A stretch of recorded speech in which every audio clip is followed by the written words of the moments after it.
નમસ્કાર સ્પર્ધાર્થી મિત્રો, સ્વાગત છે આપનું આજના લેક્ચરમાં. તો આજે આપણે જે પીવાયક્યુ છે, ઓલ યર ક્વેશ્ચન પેપર છે, એટલે ક્વેશ્ચન જે છે તેનો અભ્યાસ કરીશું.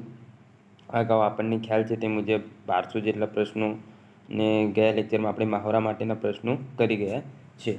તો આજથી આની શરૂઆત કરીએ. 900 ને 1000 એટલા લગભગ પ્રશ્નો છે જીવવિજ્ઞાનના, કારણ કે આમે જીવવિજ્ઞાન વધારે પૂછાતું હોય છે એના કારણે. તો અગાઉની પરીક્ષામાં પૂછાયેલ પ્રશ્નો પીવાયક્યુઝ જીવવિજ્ઞાનના આપણે જોવાના છે. એમાં જોઈએ સજીવોની લાક્ષણિકતાઓ અને સજીવોમાં વિવિધતા. ટોપિક વાઇઝ આપેલા છે ક્વેશ્ચન ને જીપીએસસીથી લઈને આપણે જે નીચલી કક્ષાની પરીક્ષા આવે એનાથી લઈને જીપીએસસી સુધી બધા પ્રશ્નોનો સમાવેશ આમાં છે. વર્ગીકરણ લિપિના પિતા તરીકે કોણ જાણીતું છે? તો કેરોલસ લિનિયસને વર્ગીકરણ લિપિના પિતા તરીકે ઓળખવામાં આવે છે. નીચેના પૈકી કઈ જોડીઓ સાચી રીતે જોડાયેલ છે? તો ઉભયજીવીઓ ઘણા બધા ઈંડા મૂકે છે. સરીસૃપો તેમની ચામડી સૂકી હોય છે અને ભીંગડા ધરાવે છે. તો આ બે વિધાનો સાચા છે.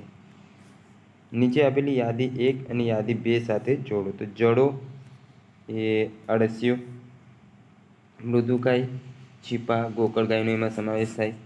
ઉભયજીવીઓમાં દેડકો છે. સસ્તન પ્રાણીઓમાં શરીર પર વાળ અથવા રૂંવાટી આપણને જોવા મળે છે. નીચે યાદી 1 ને યાદી 2 સાથે જોડો. તો એમાં જોઈએ બીજમાં અંડકોષ આવે. ફળ તેમાં જોઈએ ફળમાં જવાબ છે ડી, તેમાં આવશે અંડાશય.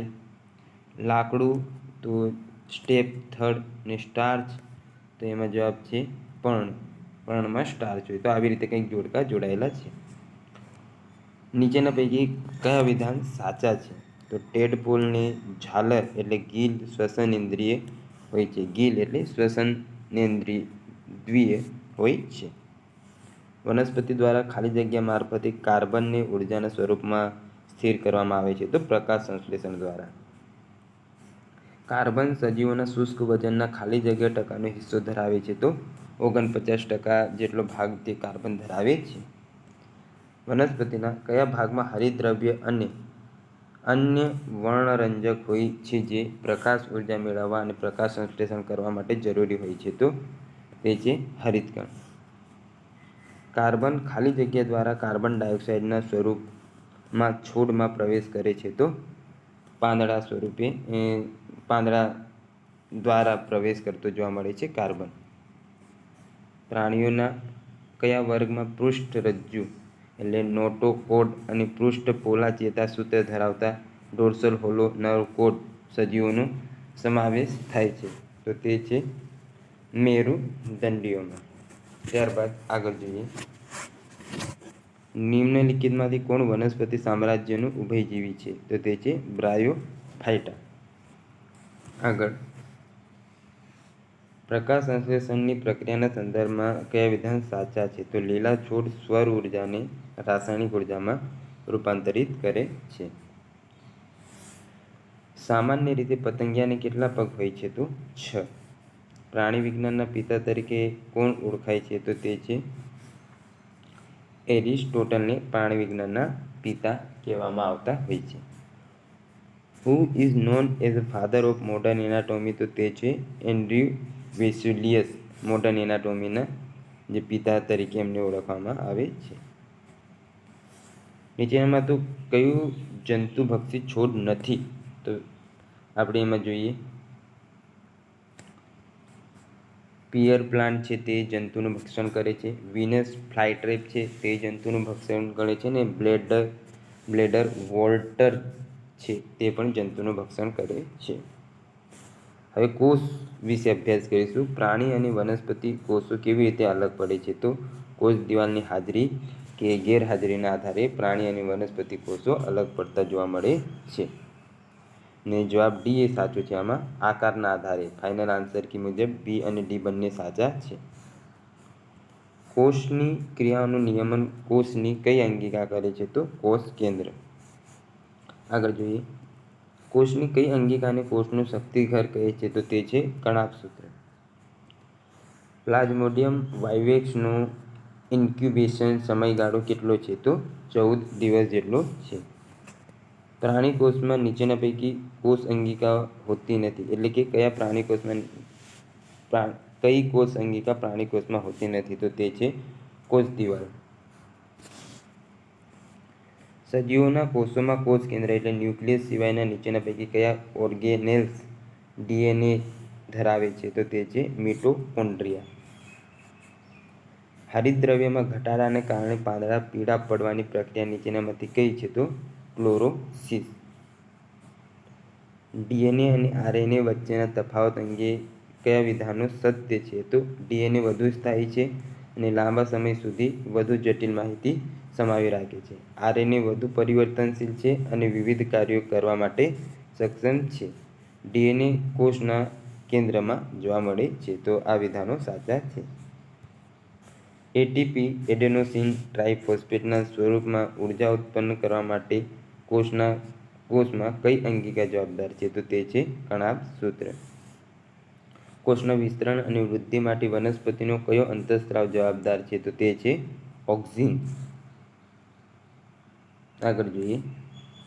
નીચેનામાંથી માનવ શરીરનો કયો કોષ આકાર બદલી શકે છે? તો તે છે શ્વેત રક્તકણો. વિષમપોષી એટલે હેટરોટ્રોફિક સુકોષ કેન્દ્રીય એટલે યુકેરિયોટિક કોષ દિવાલનો અભાવ ધરાવતા બહુકોષીય સજીવો ખાલી જગ્યા જીવસૃષ્ટિમાં સમાવિષ્ટ છે. તો તે છે એનિમલિયા. કોષોમાં પ્રવેશતા અને બહાર નીકળતા દ્રવ્યના પરિવહનને કોણ નિયંત્રિત કરે છે? તો તે છે કોષ પટલ. કયા અંગને કોષના પાવર હાઉસ તરીકે ઓળખવામાં આવે છે? તો તે છે કણાભ સૂત્ર. છોડ તેના મૂળ દ્વારા પાણી શોષી લેતી પ્રક્રિયાને શું કહે છે? તો અભિસરણ કહેવામાં આવે છે. વનસ્પતિ આરોગતા પ્રાણીઓમાંથી કાર્બન વાતાવરણમાં કેવી રીતે પરત આવે છે? તો કોષીય શ્વસન દ્વારા. આગળ જોઈએ. નીચેનામાંથી કઈ કોષ અંગિકા માત્ર વનસ્પતિ કોષમાં જ જોવા મળે છે, પ્રાણી કોષોમાં નહીં? તો છે તે કોષની દિવાલ, સેલ વોલ જેને કહેવામાં આવે છે તે. The power house of the cell is એટલે કે કોષનું પાવર હાઉસ કોને કહેવાય? તો મિટોકોન્ડ્રિયા. નીચેના પૈકી કયો ચેતાકોષનો મહત્વનો ઘટક છે? તો તે છે કોષકાય. કોષમાં આવતા જતા પદાર્થોના વહનનું નિયમન કરનાર અંગિકા કયું? તો જે છે કોષરસ પટલ. નીચેનામાંથી કોના કોષમાં તમને રસધાની જોવા ન મળે? તો ગાલના કોષ, કારણ કે એ પ્રાણી કોષ છે એના કારણે. લોહી એ ખાલી જગ્યા પ્રકારની પેશી છે, તો જોડાણ પેશી. હા, આમાં થોડુંક જોઈ લઈએ આપણે આગળ. રસધાની જોવા ન મળે તો ગાલના કોષમાં, જ્યારે બારમાસી પર્ણનો આડો છેદલો, ડુંગળીનો કોષલો કે સૂર્યમુખીના પ્રકારનો આડો છેદલો, તેમાં તમને કોષ દિવાલ જોવા મળે છે, રસધાની જોવા મળે છે. વિવિધ કોષોના સમૂહને શું કહેવામાં આવે છે? પેશી. પ્રાણી પેશીઓ બાબતે કયા વિધાનો સાચા છે? તો રક્ત એક જાતની સંયોજક પેશી છે. અસ્થિ એક જાતની સંયોજક પેશી છે. અસ્થિબંધન અસ્થિઓને એકબીજા સાથે જોડે છે. આગળ જોઈએ. એક કરતાં વધુ પ્રકારના કોષો ધરાવતી પેશી એટલે તો જટિલ સ્થાયી પેશીને એક કરતાં વધુ કોષો ધરાવતી પેશી તરીકે ઓળખવામાં આવે છે. હવે જોડકા જોડવાના છે. વંદો, તો એમાં શ્વસન અંગ તરીકે શ્વસન નળી હોય છે. માછલીમાં ઝાલરો હોય છે. દેડકામાં ચામડી અને માણસમાં ફેફસા દ્વારા શ્વસન કરે છે. એટલે કે આ જે છે તે આમનો શ્વસન અંગ હોય છે. શરીરનું સૌથી મોટું અંગ કયું છે? તો ચામડી. આ પ્રશ્ન પૂછાયેલ છે કોન્સ્ટેબલમાં. પશુ શરીરની મોટામાં મોટી ગ્રંથિ કઈ છે? તો યકૃત. ઇન્સ્યુલિનનું સ્ત્રાવ કરતું અંગ કયું છે? તો તે છે સ્વાદુપિંડ. મનુષ્યની જાતિઓ તથા ટોળીઓના પ્રકારો અને તેમના હાડપિંજરનો અભ્યાસ કયું શાસ્ત્ર કરે છે? તો પેલિયોન્ટોલોજી. પક્ષીઓમાં કયા અંગનો અભાવ હોય છે? તો મૂત્રાશયનો. હૃદયની સતત ધબકવાની ક્રિયાનું નિયંત્રણ કોના દ્વારા થાય છે? તો લંબમજ્જા દ્વારા હૃદયની સતત ધબકવાની ક્રિયાઓનું નિયમન થતું આપણને જોવા મળે છે. આગળ જોઈએ, માનવ શરીરમાં કઈ અંતઃસ્ત્રાવી ગ્રંથિ જોડીમાં નથી હોતી? તો એડ્રિનલ એ પણ જોડીમાં હોય છે, શુક્રપિંડ જોડીમાં હોય છે, અંડપિંડ જોડીમાં હોય છે, પિટ્યુટરી છે તે જોડીમાં હોતી નથી. કોષીય પ્રજનનમાં મૂળભૂત ઘટના કઈ છે? તો ડીએનએ પ્રતિકૃતિનું સર્જન. આગળ જોઈએ, મનુષ્યના હૃદયના કયા ભાગે હંમેશા ઓક્સિજનયુક્ત રુધિર વહન પામે છે? તો ડાબું કર્ણક અને ડાબું ક્ષેપક છે ત્યાં હંમેશા ઓક્સિજનયુક્ત રુધિર વહન પામતો જોવા મળે છે.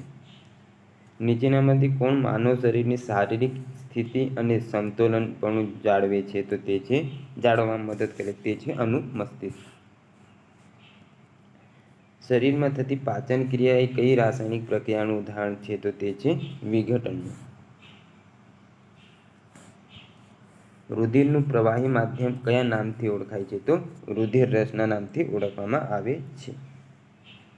મનુષ્યના હૃદયમાં ડાબા કર્ણક અને ડાબા ક્ષેપક વચ્ચે કયો વાલ્વ છે? તો દ્વિદલ વાલ્વ. પુખ્ત મનુષ્યના નાના આંતરડાની લંબાઈ લગભગ કેટલી હોય છે? તો 6.5 મીટર જેટલી હોય છે. આપણા મગજમાં ધ્વનિની સંવેદના લગભગ કેટલા સમય માટે રહે છે? તો 0.1 સેકન્ડ માટે. લોહીની નળીઓમાં કયા રસાયણને કારણે લોહી ગંઠાતું અટકે છે? તો સ્ટ્રેપ્ટોકાઇનેઝ. આપણા દાંતનું સફેદ ઇનેમલ એ ખાલી જગ્યા છે? તો Ca3PO4 ટ્વાઇસ. આ સૂત્ર યાદ રાખજો. આગળ જોઈએ, આ અવારનવાર પૂછાય છે, દાંતનું બહારનું પડ કોનું બનેલ છે? શાનું બનેલ છે? તો કેલ્શિયમ ફોસ્ફેટનું. આગળ જોઈએ, વ્યક્તિના મસ્તિષ્કમાં કુલ કેટલા ખંડ છે? તો 4. શરીરના આંતરિક વાતાવરણની વ્યવસ્થા અને નિયમનમાં નીચેનામાંથી કયું અંગ મહત્વપૂર્ણ ભૂમિકા ભજવે છે? તો તે છે હાઇપોથેલેમસ. કરોડરજ્જુ અને બ્રેન સ્ટેમ દ્વારા ખાલી જગ્યાનું સંચાલન તથા નિયંત્રણ થાય છે? તો દૈહિક કાર્યોનું. વિવિધ અંતઃસ્ત્રાવી ગ્રંથિઓમાં ઉત્પન્ન થતા રસસ્રાવ ખાલી જગ્યામાં ભળે છે અને શારીરિક માનસિક વિકાસમાં મહત્વની ભૂમિકા ભજવે છે? તો લોહીના પ્રવાહમાં. ડાયાબિટીસનું નીચેનામાંથી શું કારણ છે? તો શરીરમાં ઇન્સ્યુલિનને ઓછું પ્રમાણ તે ડાયાબિટીસનું કારણ છે. કઈ ગ્રંથિ શરીરમાં માસ્ટર ગ્રંથિ એટલે મહાગ્રંથિ તરીકે ઓળખાય છે? તો પિચ્યુટરી ગ્રંથિને માસ્ટર ગ્રંથિ કહેવામાં આવે છે. માનવ શરીરની સૌથી મોટી ગ્રંથિ કઈ છે? તો તે છે યકૃત. તે માનવ શરીરની સૌથી મોટી ગ્રંથિ છે. નીચેનામાંથી એન્ટીબોડીના પ્રકારો કયા છે? તો આઈજીજી, આઈજીએ, આઈજીએમ, આઈજીટી અને આઈજીઈ એ એન્ટીબોડીના પ્રકારો છે. બધા જ રુધિર કોષો કયા અંગમાં નિર્માણ પામે છે? તો અસ્થિમજ્જામાં. માનવ શરીરમાં સૌથી મોટો અંતઃસ્ત્રાવી ગ્રંથિ કઈ છે? તો તે છે થાઇરોઇડ. થેલેમસ, હાઇપોથેલેમસ અને મોટા મગજના કેટલાક કેન્દ્રો આંતરસંબંધિત થઈને અગ્રમગજના નીચેના ભાગની આજુબાજુ એક ગોળ વીંટી જેવા આકારની રચના કરે છે. તેને નીચેનામાંથી કયા નામથી ઓળખવામાં આવે છે? તો એમિગડાલાના નામથી ઓળખવામાં આવે છે. રુધિર જૂથના શોધક કોણ હતા? તો કાર્લ લેન્ડસ્ટીનર. હાઇપોથેલેમસ કોને જોડે છે? તો અગ્રમગજ અને પશ્ચમગજને જોડે છે. આગળ જોઈએ, જીવ વિજ્ઞાનમાં વર્ગીકરણના પિતાનું બિરુદ પામેલ વૈજ્ઞાનિકનું નામ જણાવો. તો કાર્લ લિનિયસને વર્ગીકરણના પિતા તરીકે ઓળખવામાં આવતા હોય છે. કરોડરજ્જુ ક્યાંથી ઉત્પન્ન થાય છે? તો લંબમજ્જામાંથી કરોડરજ્જુ ઉત્પન્ન થતી જોવા મળે છે. અનુમસ્તિષ્ક અને સેતુ મગજના કયા ભાગમાં આવેલું છે? તો પશ્વ મગજમાં. દૂધના સ્ત્રાવ માટે કયો અંતઃસ્ત્રાવ જવાબદાર છે? તો ઓક્સિટોસિન અંતઃસ્ત્રાવ દૂધના સ્ત્રાવ માટે જવાબદાર છે. શંકાસ્પદ કેસમાં પ્રયોગશાળામાં પરીક્ષણ માટે દવાની વિષાક્તતાની ચકાસણી કરવા પોસ્ટમોર્ટમ દરમિયાન કયા અંગના નમૂના લેવામાં આવે છે? તો યકૃતના. આગળ જોઈએ, માનવ શરીરમાં રુધિરનું શુદ્ધિકરણ કયા અંગમાં થાય છે? તો કિડનીમાં રુધિરનું શુદ્ધિકરણ થતું જોવા મળે છે. શરીરના કયા ભાગમાં રુધિર શુદ્ધ બને છે? તો તે છે, જોઈએ આપણે, ફેફસામાં આપણું રુધિર શુદ્ધ બનતું જોવા મળે છે. શ્વેતકણોનું જન્મસ્થાન શરીરમાં ક્યાં હોય છે? તો અસ્થિમજ્જામાં. નવજાત બાળકના શ્વાસની ગતિ પ્રતિ મિનિટ ખાલી જગ્યા આસપાસ હોય છે? તો 40 જેટલી જોવા મળે છે. આપણે નવજાત જે બાળક જન્મે તેની શ્વાસની ગતિ 40 શ્વાસ પ્રતિ મિનિટ તે લેતો જોવા મળે છે. એક સામાન્ય વ્યક્તિનું ઉપરનું અને નીચેનું રક્ત દબાણ કેટલું હોવું જોઈએ? તો ઉપરનું 120, નીચેનું 80. હૃદયનું ચોક્કસ સ્થાન ક્યાં છે? તો બે ફેફસાની વચ્ચે ડાબી બાજુ.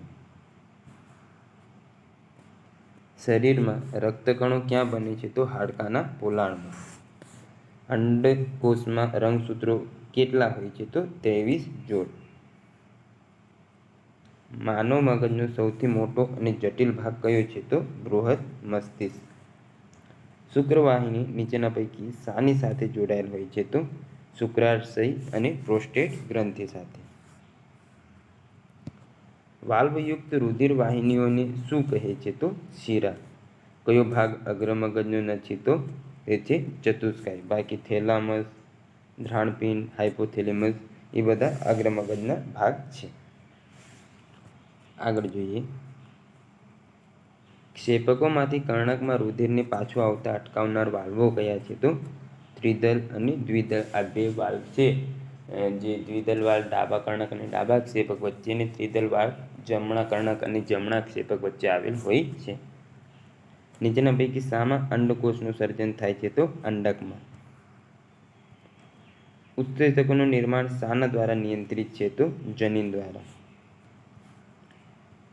બ્લડ પ્રેશર, રુધિરનું દબાણ એટલે કે રુધિરનું દબાણ માપવા માટે કયું સાધન વપરાય છે? તો તે આપણે જોઈએ, સ્ફિગ્મોમેનોમીટર નામનું સાધન રુધિરનું દબાણ માપવા માટે વપરાય છે.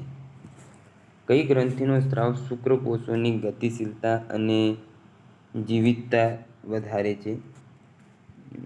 એવું જ કંઈક છે, તો તે છે શુક્રાશય.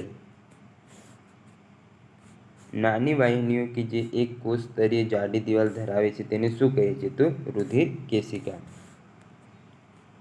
રુધિરને મિશ્ર થતું કોણ અટકાવે છે? તો હૃદયના વાલ્વો અને પટલો અને હૃદયના 4 ખંડો. નીચેનામાંથી કયો હોર્મોન ફીટસના સ્કેલ્ટોન એટલે પરિપક્વ થવા માટે મદદરૂપ છે? તો થાઇરોક્સિન. મનુષ્યના શરીરમાં લોહીના દબાણ બાબતે કયા વિધાન સાચા છે? તો તે શિરાઓ કરતાં ધમનીઓમાં વધુ હોય છે. તે સ્ફિગ્મોમીટર નામના સાધન વડે માપવામાં આવે છે. માનવ શરીરમાં આંતરપુચ્છ ખાલી જગ્યા સાથે જોડાયેલું છે? તો મોટા આંતરડા સાથે આંતરપુચ્છ જોડાયેલ છે. આપણે લીધેલા ખોરાકમાંથી અપાચિત ખોરાકમાંથી પાણી અને કેટલાક ક્ષારોનું શોષણ કરવાનું કાર્ય નીચેનામાંથી આપણા કયા અંગમાં થાય છે? તો મોટા આંતરડામાં. આગળ જોઈએ, સામાન્ય રોગરહિત મૂત્રનો રંગ ખાલી જગ્યા હોય છે? તો ભૂરાશ પડતો પીળો. માનવ ચેતાતંત્રમાં નીચેના પૈકી ખાલી જગ્યા મહત્વની ભૂમિકા ભજવે છે? તો સોડિયમ અને પોટેશિયમ આયન જે છે તે માનવ ચેતાતંત્રમાં મહત્વની ભૂમિકા ભજવે છે. અહીં આપેલ પૈકીના કયા રુધિર જૂથના વ્યક્તિને સર્વદાતા કહે છે? તો રુધિર જૂથ O જે વ્યક્તિને હોય તેને સર્વદાતા રુધિર એટલે કે સર્વદાતા કહેવામાં આવે છે. ગમે તેને લોહી આપી શકે છે. મનુષ્યની આંખમાં વસ્તુનું પ્રતિબિંબ કોના પર રચાય છે? તો નેત્રપટલ પર. મનુષ્યના જમણા ક્ષેપકમાંથી ફેફસા સુધી રુધિર લઈ જતી રુધિર વાહિની કઈ છે? તો ફુફ્ફુસ ધમની. ફેફસામાંથી ઓટોયુક્ત રુધિર હૃદયના કયા ભાગમાં જાય છે? તો તે જોઈએ ડાબા કર્ણકમાં. પિટ્યુટરી ગ્રંથિની ઉપર અને થેલેમસ ગ્રંથિની નીચે કઈ ગ્રંથિ આવેલી છે? તો હાઇપોથેલેમસ. મનુષ્યનો ઉત્સર્ગ એકમ કયો છે? તો મૂત્રપિંડ નલિકા, જેને વૃક્કાણુ પણ કહેવાય છે.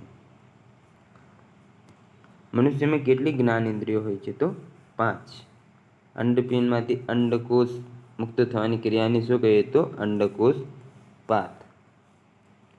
નોર્મલ એટલે કે નવજાત શિશુનું વજન કેટલું હોવું જોઈએ? તો 2.5 થી 3.5 કિલોગ્રામ જેટલું નવજાત શિશુનું વજન હોવું જોઈએ. કયું બ્લડ ગ્રુપ યુનિવર્સલ રેસિપિયન્ટ ગણાય છે? સર્વગ્રાહી ગણાય છે? તો AB. હૃદયનું પેસ મેકર ખાલી જગ્યા છે? તો SA નોટ જે છે હૃદયનું પેસમેકર છે. મનુષ્યના હૃદયમાં ત્રિદલ વાલ્વનું સ્થાન જણાવો. તો જમણા કર્ણક અને જમણા ક્ષેપક વચ્ચે, જ્યારે દ્વિદલ વાલ્વ ડાબા કર્ણક અને ડાબા ક્ષેપક વચ્ચે હોય છે.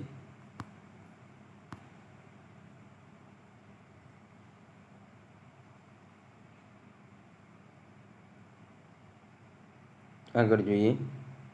અહીંયા મિત્રો આપણે થોડાક સ્કીપ થઈ ગયા છે પ્રશ્નો 114થી. તો કંઈ નહીં, નેક્સ્ટ લેક્ચરમાં, એના પછીના લેક્ચરમાં આ ગમે ત્યાં હું સમાવી લઈશ, ટેન્શન ના લેતા. આગળ જોઈએ. સામાન્ય રીતે ધમનીઓમાં કેટલું રુધિર વહે છે? તો પોષક દ્રવ્યોયુક્ત અને ઓટોયુક્ત. કેવું રુધિર વહે છે? તો પોષક દ્રવ્યોયુક્ત અને ઓટોયુક્ત રુધિર વહે છે. આગળ જોઈએ.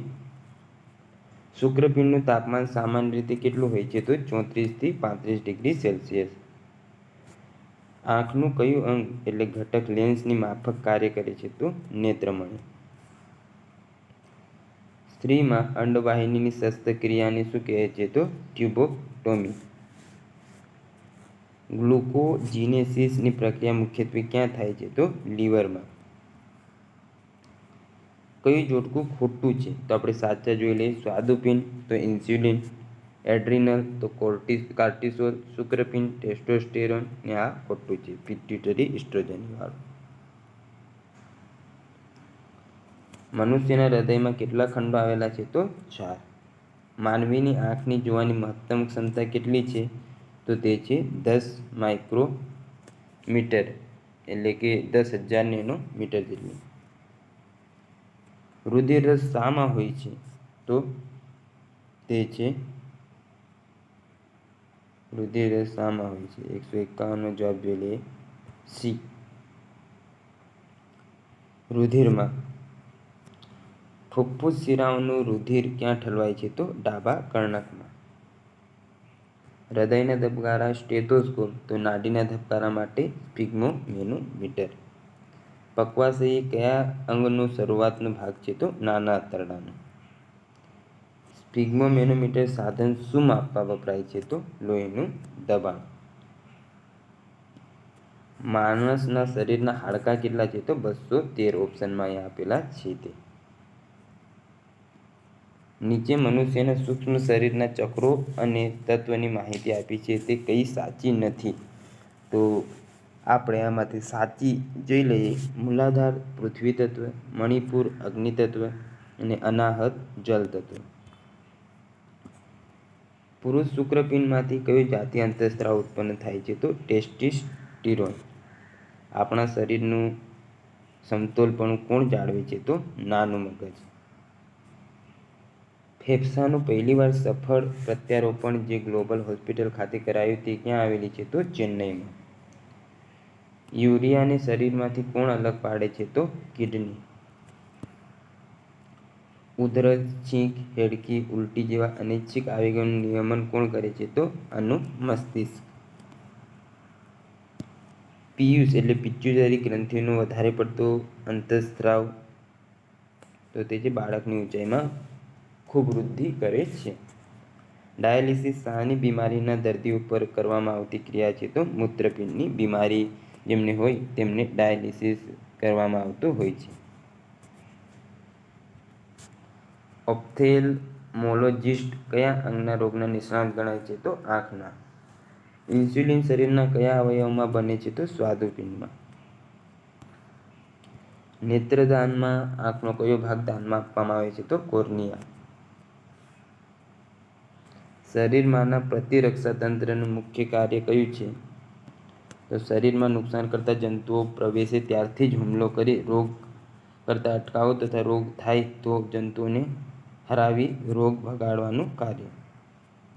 અશુદ્ધ લોહી જમણા કર્ણકમાં આવે છે તે સમયે ફેફસામાંથી શુદ્ધ લોહી હૃદયના કયા ખાનામાં આવે છે? તો ડાબા કર્ણકમાં.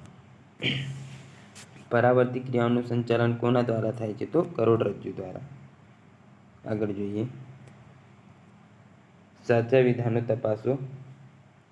તો અપચા દરમિયાન જઠર ઘણું બધું એસિડ ઉત્પન્ન કરે છે જે પીડા અને બળતરાનું કારણ બને છે.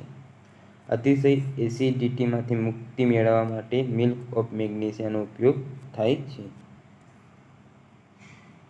સામાન્ય રીતે કોલેસ્ટ્રોલ સ્તર ખાલી જગ્યા સાથે સંબંધિત હોય છે તો ધમનીઓ કઠણ બનવા સાથે. સ્ત્રીઓની ગ્રંથિઓ બાબતે કયા વિધાન સાચા છે? તો અંડાશય પેટમાં નીચેના ભાગે આવેલ હોય છે.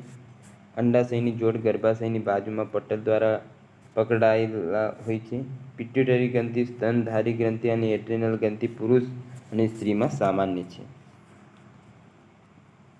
રક્તજૂથો બાબતે કયા વિધાન સાચા છે? તો ABO રક્તજૂથ પદ્ધતિ 4 પ્રકારના રક્તજૂથો A, B, AB અને O બનેલી છે.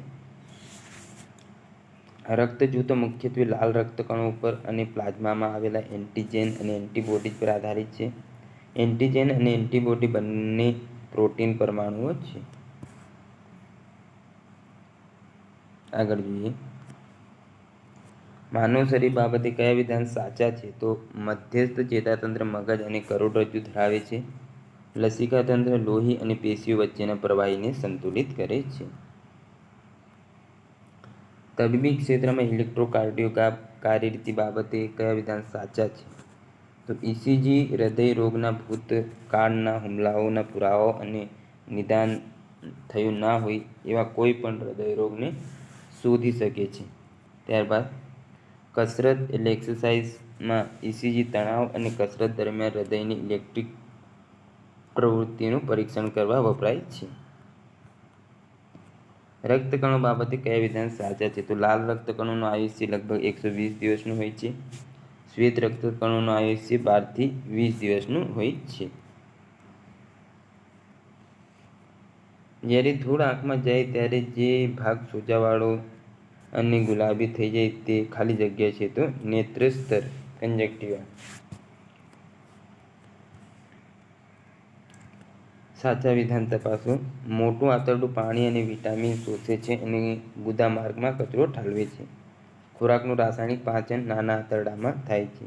3 મુખ્ય રૂપાંતરો પ્રોટીન, ચરબી અને કાર્બોહાઈડ્રેટ નાના આંતરડામાં થાય છે. ત્યારબાદ આગળ જોઈએ. કયા રુધિરના કાર્યો છે? તો અંતઃસ્ત્રાવી ગ્રંથિઓમાંથી હોર્મોન્સનું લક્ષ્ય અવયવો સુધી પરિવહન કરવું, શરીરના કોષો સુધી ખાદ્ય સામગ્રીનું પરિવહન કરવું, પાણીની સંતુલનનું નિયમન કરવું અને શરીરના તાપમાનનું નિયમન કરવું એ રુધિરના કાર્યો છે. રુધિર જૂથો બાબતે કયા વિધાનો સાચા છે? તો જો માતા પિતા બંનેનું રુધિર જૂથ AB હોય તો બાળકનું શક્ય રુધિર જૂથ A અથવા B અથવા AB હોઈ શકે. જો માતા પિતાના એકનું રુધિર જૂથ AB હોય તો અન્યનું O હોય તો બાળકનું શક્ય રુધિર A અથવા B હોઈ શકે. અને ત્રીજો છે, જો માતા પિતા બંનેનું રુધિર જૂથ O હોય તો બાળકનું શક્ય રુધિર જૂથ O હોઈ શકે. ચોથું છે, માતા પિતા બંનેનું રુધિર જૂથ A હોય તો બાળકનું શક્ય રુધિર O અથવા A હોઈ શકે છે. કઈ જોડીઓ યોગ્ય રીતે જોડાયેલ છે? તો સેરેબ્રમ એટલે બૃહદ મસ્તિષ્ક મગજના મોખરાના કાર્યો જેવા કે વિચારો અને ક્રિયાઓ કરે છે. થેલેમસ શરીર, આંખો, કાન અને અન્ય સંવેદન અંગોમાંથી તમામ સંવેદનાઓ મેળવે છે. સાચા વિધાન શોધો. લઘુ દ્રષ્ટિની ખામીવાળી વ્યક્તિને અંતર્ગોળ લેન્સનો ઉપયોગ કરવાની સલાહ અપાય છે. ગુરુ દ્રષ્ટિની ખામીવાળી વ્યક્તિને બહિર્ગોળ લેન્સનો ઉપયોગ કરવાની સલાહ અપાય છે. માનવ રક્તના સંદર્ભમાં આરએચ ફેક્ટર તો રક્તકણોની સપાટી પરના એન્ટીજન છે, જેને આરએચ ફેક્ટર કહેવાય છે. કયા વિધાનો સાચા છે? તો કોર્નિયા એક પાતળું પટલ છે જેમાંથી પ્રકાશ પ્રવેશ કરે છે. કોર્નિયા આકારમાં ગોળાકાર છે અને બહારની તરફ ઉપસેલી છે. આઇરિસ સ્નાયુનું ઘેરું ઉદરપટલ છે જે કીકીના કદનું નિયમન કરે છે. માનવમાં સામાન્ય રીતે નીચેના પૈકી કઈ જગ્યાએ શુક્રાણુ અંડકોષને ફલિત કરે છે? તો ફેલોપિયન ટ્યુબમાં. નીચેના પૈકી કઈ જોડીઓ સાચી છે? તો સ્વીકારનાર જો O+ નું હોય તો દાતાનું બ્લડ ગ્રુપ O+ અથવા O- ચાલે. AB+ સ્વીકારનાર હોય તો AB+, AB-, B+, B-, A+, A-, ટૂંકમાં બધા જ સર્વગ્રાહી બ્લડ ગ્રુપ કહેવાય છે. AB- હોય તો બધા AB, AO- વાળા જોઈએ, ને A- હોય તો A- અથવા O- વાળો હોય તો એનું રુધિર સ્વીકારી શકીએ છીએ. જોડકા જોડો. એડ્રીનાલિન તો ગુસ્સો, ભય અને જોખમ માટે. એસ્ટ્રોજન તો માદાઓ માટે. ઇન્સ્યુલિન તો તે છે ગ્લુકોઝ. ને ફેરોમોન્સ તે ગંધકના ભાવ દ્વારા સાથીને આકર્ષિત કરવા સાથે સંકળાયેલ છે. લોહી એ એક પ્રકારની જોડાણ પેશી છે. માનવ શરીરની કિડનીમાં થતી પથરીનું મુખ્ય રાસાયણિક સંયોજન કેલ્શિયમ ઓક્ઝેલેટ. હૃદયની સારવાર માટે વપરાતા પેસમેકરની શોધ કોણે કરી હતી? તો ડૉક્ટર પોલ ઝોલ દ્વારા. એવો કયો પદાર્થ છે જે રક્તને રક્તવાહિનીમાં ગંઠાઈ જતા અટકાવે છે? તો હિપારીન. મનુષ્યના વાળમાં કયું પ્રોટીન હોય છે? તો કેરોટીન. માનવ શરીરમાં ખોરાકની નળી ખાલી જગ્યા તરીકે પણ ઓળખાય છે, તો અન્નનળી. પાચન દરમિયાન જટિલ કાર્બોહાઈડ્રેટ્સને વિઘટન કરીને સરળ શર્કરામાં ફેરવવા માટે કયો ઉત્સેચક જવાબદાર છે? તો એમાઇલેઝ. લોહીનું દબાણ માપવા માટેનું સાધન કયા નામે ઓળખાય છે? તો સ્ફિગ્મોમેનોમીટર. ઇટાઈ રોગ જે કેડમિયમ ઝેરને કારણે થાય છે તે મુખ્યત્વે શરીરના નીચેનામાંથી કયા તંત્રને અસર કરે છે? તો હાડપિંજર અને મૂત્રપિંડ તંત્રને અસર કરે છે. શરીરમાં રક્તકણિકાઓનું મુખ્ય કાર્ય કયું છે? તો શરીરને રોગોથી રક્ષણ આપવું. માનવ શરીરમાં સંતુલન નીચેના પૈકી કોણ સ્થાપિત કરે છે? તો આંતરિક કાનની અર્ધચંદ્રાકાર નળીઓની વચ્ચે આવેલું દ્રાવ્ય. ને લાસ્ટ ક્વેશ્ચન છે જોડકા જોડો. મિજાગ્રા સાંધો, ઘૂંટણનો સાંધો કયા ભાગમાં આવેલ છે? તે ખલદસ્તો સાંધો, તે નિતંબ સાથળના હાડકા વચ્ચેનો સાંધો. ઉખળી સાંધો તે ગરદન તથા માથાને જોડતો સાંધો. અને અચલ સાંધો તે ખોપરીના હાડકા વચ્ચેનો સાંધો છે. તો અહીં આપણું લેક્ચર પૂર્ણ થાય છે. આશા છે આજનું આ લેક્ચર આપને ગમ્યું હશે.